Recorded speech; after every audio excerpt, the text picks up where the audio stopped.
First of all, you know how I'm totally bullish about the unbelievable trajectory of the Jewish state of Israel today, despite still fighting this war on multiple fronts, having to still put an end to the nuclear threat from Iran, and from the new growing threat of Turkey, now the patron of the ISIS-Taliban forces in Syria, who is also trying to create chaos in Lebanon, all while we still have 59 of our hostages rotting in the Hamas terror dungeons in Gaza.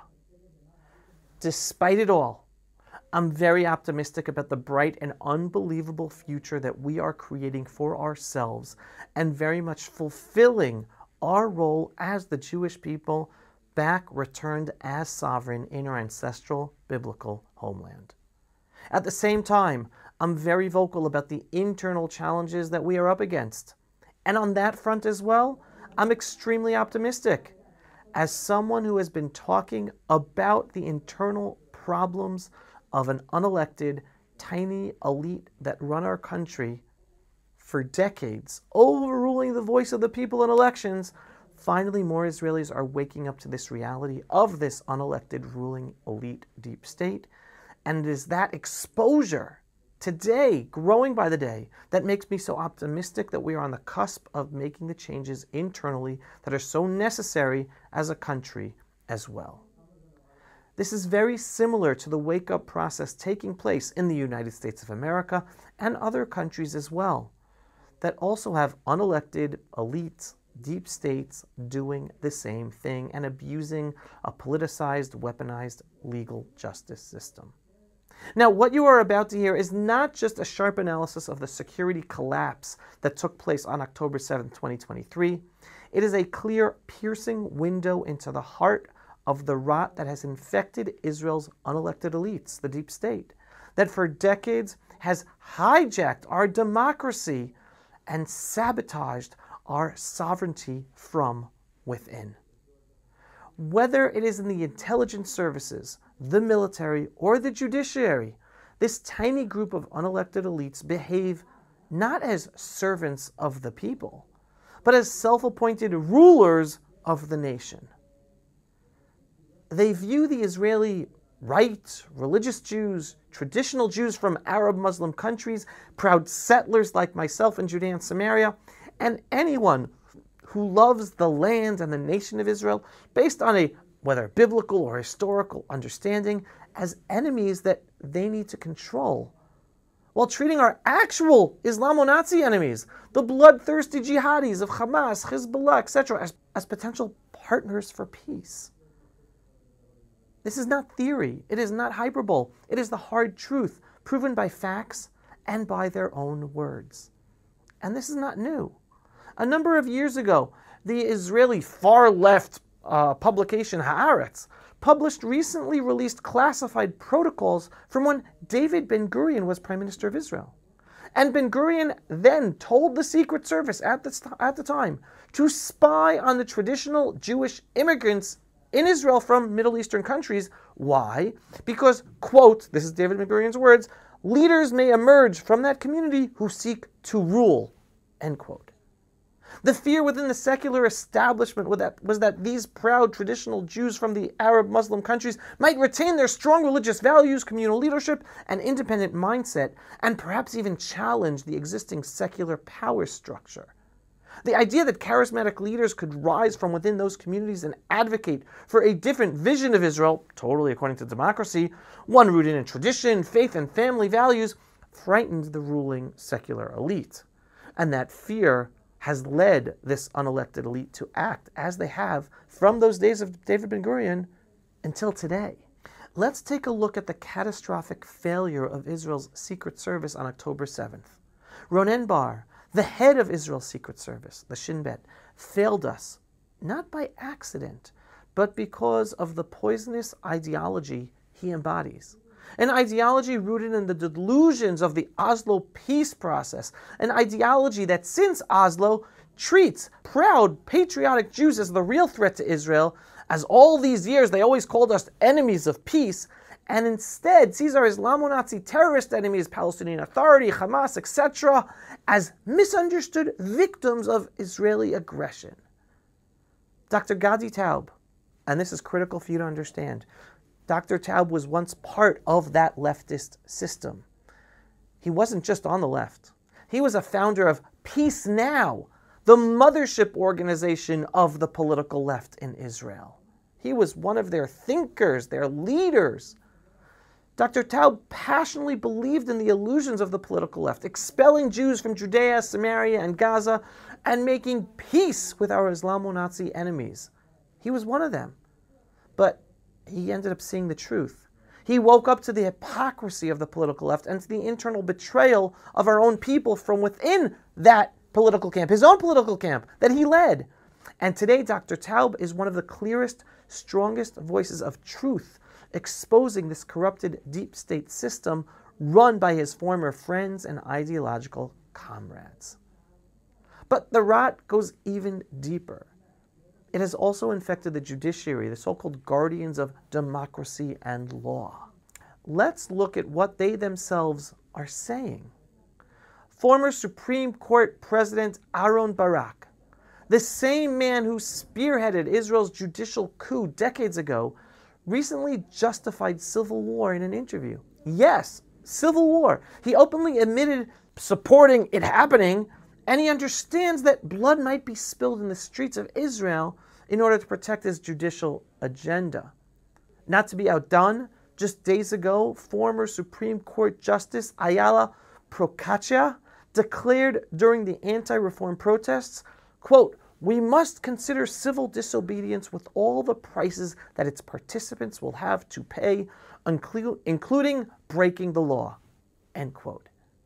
Yes, this is a former Supreme Court justice publicly encouraging law-breaking, rebellion, and chaos. But here's where it gets truly sickening.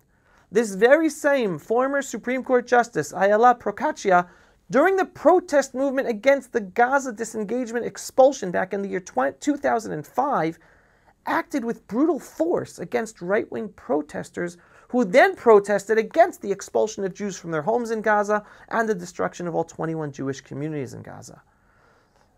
Supreme Court Justice Procaccia at the time ruled harshly against citizens who protested the destruction of the homes and the communities in Gaza. She even sent a 14-year-old girl to jail until the end of legal proceedings and viciously attacked her parents for, in her words back then in 2005, quote, "using her ideologically and endangering her fate and welfare without protecting her," end quote. That's what she had to say about the parents of the 14-year-old who she sent to jail.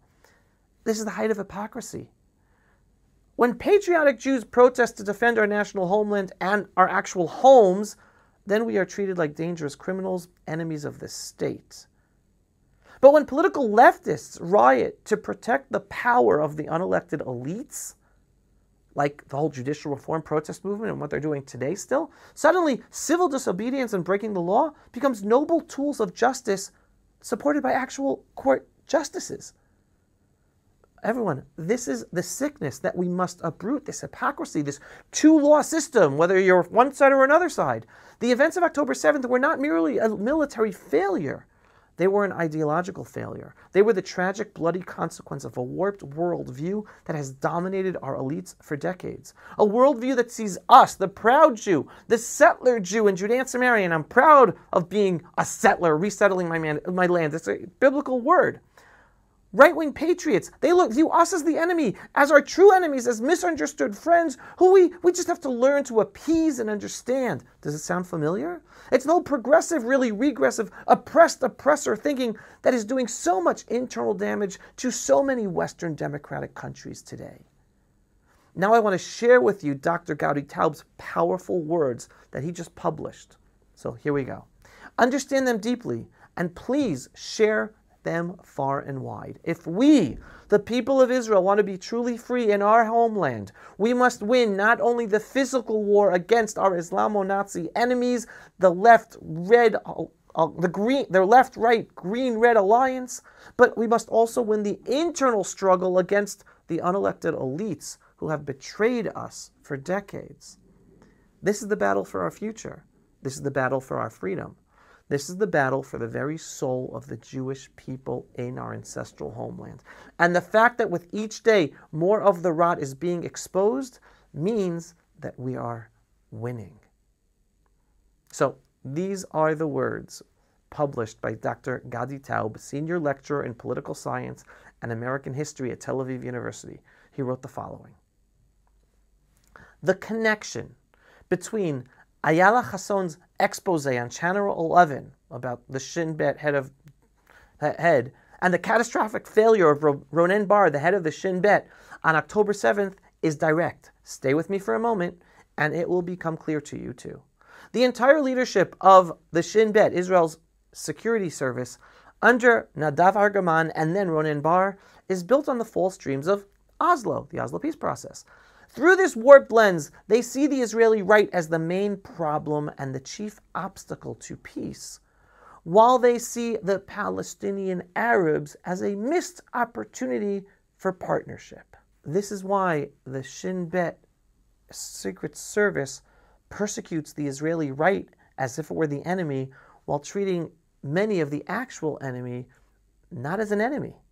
And this is also why on that horrific night of October 7th, Ronen Bar simply could not bring himself to believe that we were facing an imminent Hamas invasion.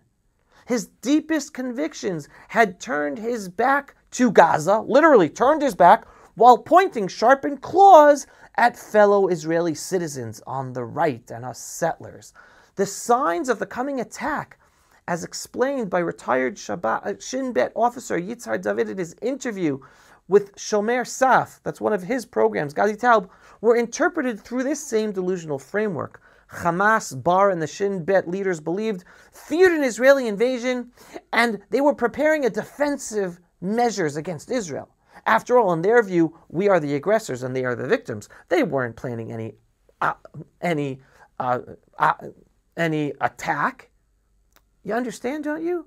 Ronen Bar is like a walking editorial from the far left Haaretz newspaper. Yes, it goes that deep with these people. That's why Bar advised the IDF, and the IDF followed his advice, not to wake up the soldiers who were left to literally be slaughtered in their beds, not to disperse the music party, the music festival at Nova, where innocent civilians became prey for Islamo-Nazis, not to call Prime Minister Benjamin Netanyahu and warn him about an imminent attack. Why? Because according to Bar, if we acted too strongly, it would only scare Hamas even more, leading to a dangerous escalation, right? Israel would be leading a dangerous escalation. Hamas, Bar believed, did not want escalation. How could they? Because in Ronen Bar's view, Hamas leader Yehia Sinjar was clearly aiming for a long-term arrangement and to allow jobs and a good economy for the Arab Muslims in Gaza. But who, according to this disastrous head of the Shin Bet intelligence, did want escalation? The radical right-wing government, supposedly soaked in Kahanaism. Therefore, it was crucial not only to let the soldiers sleep, but also to avoid waking up the right-wing messianic Prime Minister Netanyahu in the middle of the night, lest Netanyahu decide to drag us into a regional war due to a misreading of the intelligence that Bar and his fellow intelligence leaders know so well. In short, the intelligence think, like the last of the leftist Kaplan protesters, that the real enemy is inside. And this is where they focus their efforts. For them, Jewish settlers in Judea and Samaria were not fully human, while Gazans are. That's why they effectively laid our necks bare before an enemy they simply could not recognize for what it truly was, Islamo-Nazis. Think about the level of madness it takes to try to calm a murderous Nazi-like Hamas enemy by showing them that your neck remains exposed and vulnerable. And what kind of person does not resign in disgrace after personally referring to Ronen Bar, leaving all the southern sector asleep, resulting in the massacre, rape, and burning alive of so many innocent people, including the soldiers who should have been there to protect us? And Ronen Bar himself, he still claims to be protecting us. From the right, of course. What is he doing even now? Trying to save us by pushing investigations into Israel's prime minister, this whole Qatargate scandal. The prime minister who is currently leading our fight for survival against an enemy that Ronen Bar and his fellow leaders still don't get. So go home, Bar. You are not just an ongoing liability, you are the very symbol of the rot that has consumed Israel's elites. You are the beating heart of the failure. We need to heal now, and you are standing in the way. Go. That's it for Gadi Taub's recent published post, helping people understand the connection between the failures of the intelligence military leaders to protect us on October 7th from an invasion they didn't think would happen, even though they had all the intelligence, to the recent expose of intelligence leaders talk horribly about wanting to imprison and giving orders to the police to imprison Jewish settler youth, even though they have no proof they did anything wrong, and calling them schmucks, and calling the army that are filled with soldiers of these settlers an unorganized, unprofessional army.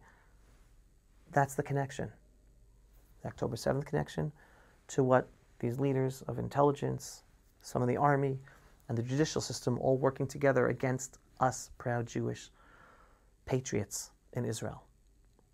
That's what we're up against. But again, the fact that this is all being exposed, the fact that Dr. Gadi Taub is talking about this publicly, that a lot of Israelis are talking about this, that a lot of the rot is being exposed, that's the good thing. We're going to get out of this. We're going towards a place of true independence for the Jewish people in our homeland, an independent nation in our homeland where the voice of the people will finally be able to be heard and implemented by our elected officials in government, who for decades have not been able to implement because this tiny deep state always stops them from being able to implement what we vote for them to do. Good times are coming. This is our own personal modern redemption in the Jewish month of Nisan, where Jews around the world are going to be celebrating the holiday of redemption of Passover. Stick with the good. Understand that this bad stuff that I'm helping expose for you to learn about, it's not to get you depressed or demoralized. It's to empower you and invigorate you, just like in Israel and in America and other places. It's getting this rot exposed that we are freeing ourselves to better times. Hold on to that. Be empowered. Be inspired. Signing off for another episode of Pulse of Israel here on our eternal and ancestral homeland. This is Avi Abelo. If you are not yet a subscriber to Pulse of Israel, our daily belief-based, inspiring, politically incorrect truth videos about Israel, the Jewish people, and the freedom-loving world, what are you waiting for? Click on pulseofisrael.com and click to subscribe. And yes, we are a donor-based operation. We need your support. We are heavily censored across social media. It's thanks to your donations, large and small, we're able to do our work and get our videos seen. And we want our videos to be seen by many more people, so we need many more donations. In the meantime, everyone, shalom, and thanks for watching. Pulse of Israel, frontline videos from the Holy Land. Support our work by donating today.